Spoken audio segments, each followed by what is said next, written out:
Hello and welcome back to this I-24 News Evening Edition. I'm Lucy Alrish and this is One on One. Joining me tonight is animal liberation activist Yourofsky, who has made a name for himself by becoming something of a controversial figure in the animal rights arena.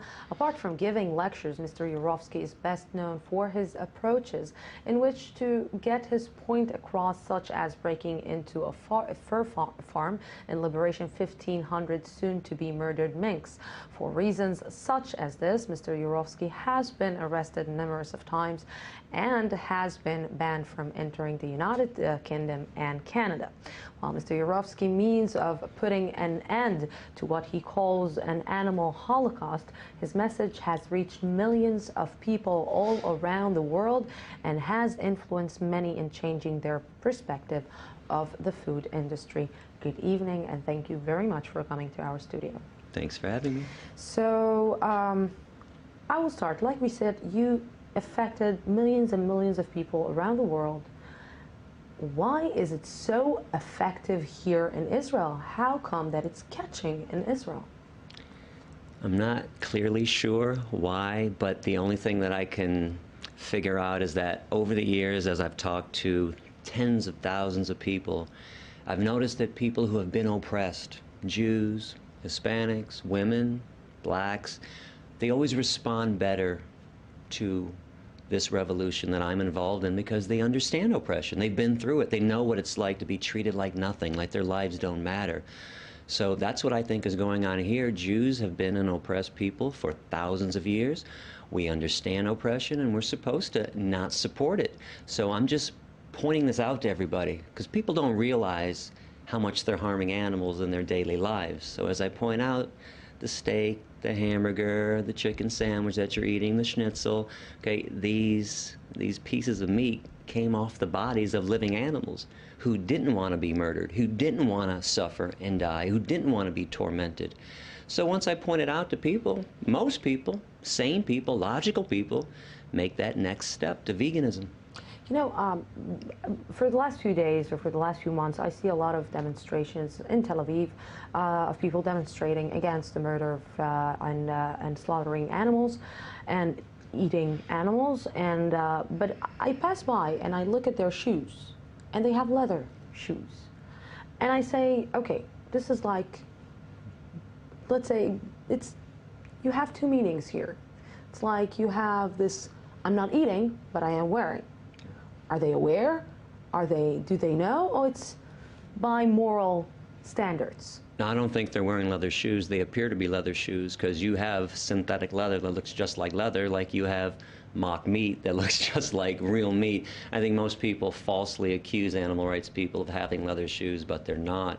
And you'd be surprised. Bags, you know. You'd be surprised. New Balance, the shoe company, 50% of their shoes are vegan just by default. Even Nike, and I don't support Nike for some human rights issues, but even 50% of Nike shoes are not real leather. So a lot of people are just assuming that vegans and animal rights people are wearing leather shoes. There could be one other issue at play, though. Some people, in fact, most people weren't raised vegan, so they've gone vegan later on in life. So they might have already had leather shoes. Mm-hmm. Well, at that point, the damage has been done. What's the point of throwing them in the trash when the damage is done and you weren't aware of the atrocity that you were taking part in? So maybe people are just wearing them out. And I do advise people to do that. You can either wear out your old animal skin stuff or you can give it away. That's what I did when I went vegan. I just couldn't have animal skin on my body. It made me disgusted. It's amazing that you're saying animal skin and not leather. Well, that's what it is. See, we like to use euphemisms, which is why these atrocities take place. So we always want to say leather when it's cow skin. And we want to say, even the terms bacon. What's bacon? You mean pig flesh? So once you start thinking about what we're wearing and what we're eating, again, this is why I say sane people will make a choice towards veganism. It makes no sense, because if you, let's put it this way, I like to explain how this is the biggest Holocaust that has ever existed, and people get upset at those terms. I have to tell you that I am upset about hearing like Holocaust, comparing the Holocaust to, like every single person that heard your lectures, and to hear this Holocaust, comparing it to animals, it's a little bit, well, let me and explain. you know what, and I'm not even Jewish, Okay. but it's hurt me. Well, let me just to explain me, how this Holocaust is actually worse. I'm offended that we compare human Holocaust to the animal Holocaust, which is the biggest Holocaust in the history of humankind. If you went to the nearest cow or chicken slaughterhouse and removed the animals and replaced them with Jews, you have now recreated Auschwitz. There's no difference. You have a building that exists to dismantle, to torment, to torture, and murder innocent beings. Let's play a time game, a time warp game. Let's go back 60, 70 years. You go back to Auschwitz, or you go back to Birkenau, you remove the Jews and replace them with cows and chickens. You still have a Holocaust taking place. In fact, we learned how to kill Jews in the Nazis did because they studied what the meat industry was doing. We've learned how to torture and kill each other because we practiced on the animals first. But animals are eating animals, you know? Some animals. Hold on, 75% of animals on this planet are herbivores. But it's part of our circle of life. No, it's the circle of torture like and death. When you see a lion eating a zebra, and you're. But I notice you have clothes on. And I notice that you have a cell phone and you have a computer. It is unfair to pick one thing that lions do that you want to mimic when you don't want to mimic anything else they do. When lions walk up and greet each other, they sniff each other's ass. When I came in this room, you did not kneel down and sniff my ass. Okay? Lions sometimes kill their young when they're runts. Okay? If a human being killed their baby because they didn't want him, we arrest them and charge them with murder. Could you go to a courtroom and say, hey, but Your Honor, lions kill their babies, can't I? It's an unfair comparison. You're not a lion. And just so you know, lions are carnivores. Humans are not. We are herbivores, 100% up and down. You put a 2-year-old child in a crib with a bunny rabbit and an apple, let me know when the child eats the bunny rabbit and plays with the apple. We are purely herbivorous. We have no carnivorous or omnivorous instincts whatsoever. And physiologically, if your jaw moves from side to side in a grinding motion and you chew, you're 100% herbivore. If you were a meat eater like a lion, your jaw would only go like this, up and down, rip and swallow. If you sweat through your pores to cool yourself, you're herbivore. What is your main purpose? Because most of the world won't become vegan. It depends on which day you ask me. The world, injustice can't live forever. The world will become vegan one day. Do you really believe that? Just like every woman on this planet will one day have their equality with men. Just like one day all oppression will fall by the wayside. Injustice doesn't live forever. And it seems insurmountable, don't get me wrong. I mean, I'm in the trenches, believe me. It looks like and seems like it can't happen. But remember, it took 400 years to convince white people in America not to own black people. You can see why this is taking so long. We can't even treat each other with kindness, let alone treat the chickens and the pigs and the turkeys and the insects of the world with kindness. But I think we can treat each other with kindness one day once we learn how to treat the animals with kindness. You know, I'm feeling a little bit uncomfortable because I just had a steak for lunch, and it's still I'm not convinced 100% that I should stop eating meat for the rest of my life. It's not that I'm eating meat every day, but I do love my steak on the plate once a week.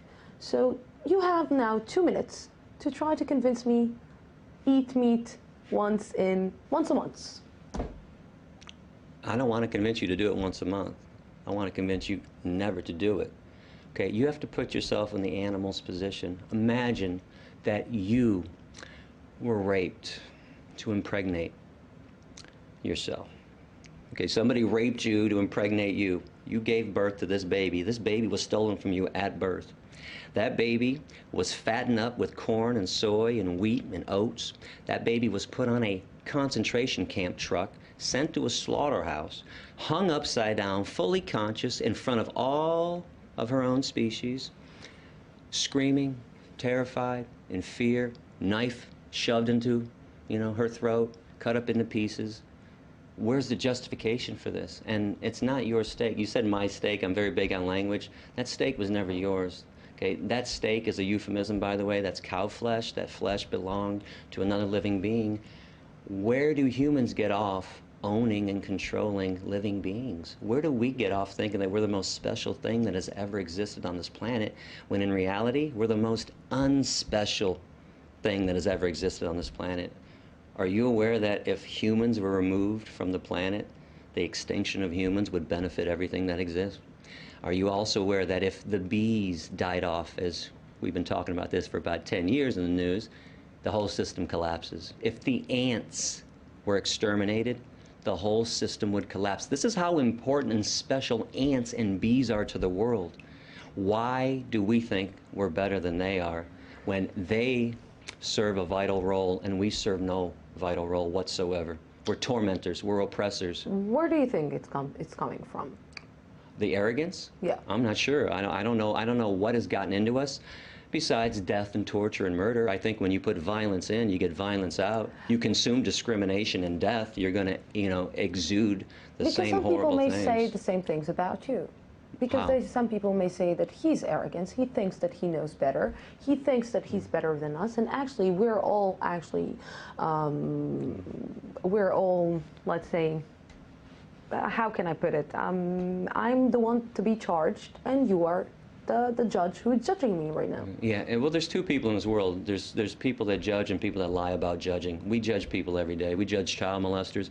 We judge rapists. We judge Nazis. We judge murderers.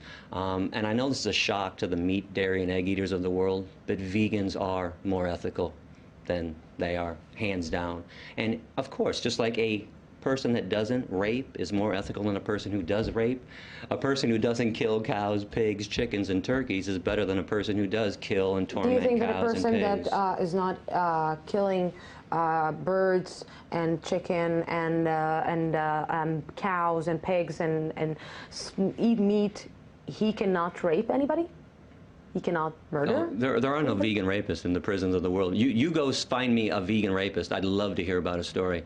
I'll show you prisons around the world full of meat, dairy, and egg-eating rapists and child molesters and murderers and people that rob and steal. In fact, I'll even take it a step further when we talk about health. Go find me a hospital with a bunch of sick vegans in it. I'll show you hospitals full of people with heart disease, cancers, diabetes, osteoporosis, kidney problems, etc., all stemming from animal protein, the main cause of every major disease on this planet, and in addition to all the fat from all the animal products and cholesterol and the saturated fat and Hitler trans. was a vegetarian. Hitler was not a vegetarian. That's a complete lie. A complete and utter lie from Goebbels, his propaganda minister.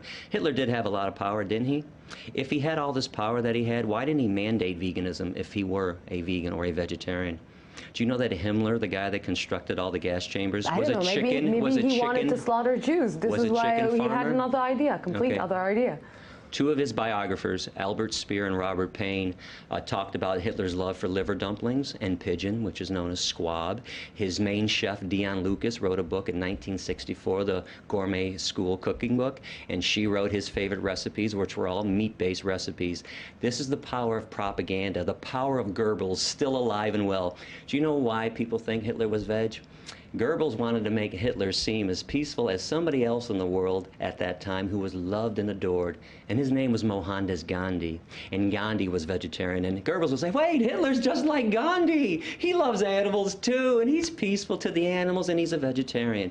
He's not, and just so you know, all the concentration camps did have animal slaughterhouses there too. And when the Allied forces came in to rescue the Jews and the Gypsies, they left the animals behind. This is why I call this the world's largest and longest running Holocaust. The animal Holocaust was happening long before the Jewish Holocaust, during the Jewish Holocaust, and it's still happening today.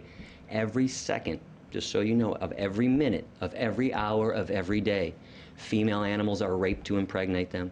Every second, animals are being killed. Every 60 billion animals every year. Do you accept, or do you understand, or that people are calling you terrorist? Sure. What else are they going to call me? You couldn't sleep at night if they called me a compassionate human being, because I'm calling them out. And as we go back in time and look at all the other people that we adore now, collectively, we all agree, Gandhi and Dr. Martin Luther King and all these people, Rosa Parks and Cesar Chavez, do you know, they were not loved during their time. They were despised. They wanted to make change, massive change. It's only later on that a society looks back at revolutionary activists and says, oh, man, he was great. He was just trying to bring peace and justice. I'm trying to bring compassion to this world. It's amazing that I'm called a terrorist. And if I'm called a terrorist for saving animals, what do we call people that kill animals and torture animals and eat animals? One last thing before we have 20 seconds. What did you have for lunch? I had a vegan schnitzel and a vegan burger from the vegan shawarma place in town, my favorite restaurant. Vegan schnitzel, vegan shawarma, vegan schnitzel, vegan hamburger. Gary, thank you very much for coming to our studio, and thank you, our viewers, for being with us tonight. We will be back on Sunday at the same time, at the same place from the Jaffa Port. Have a great night.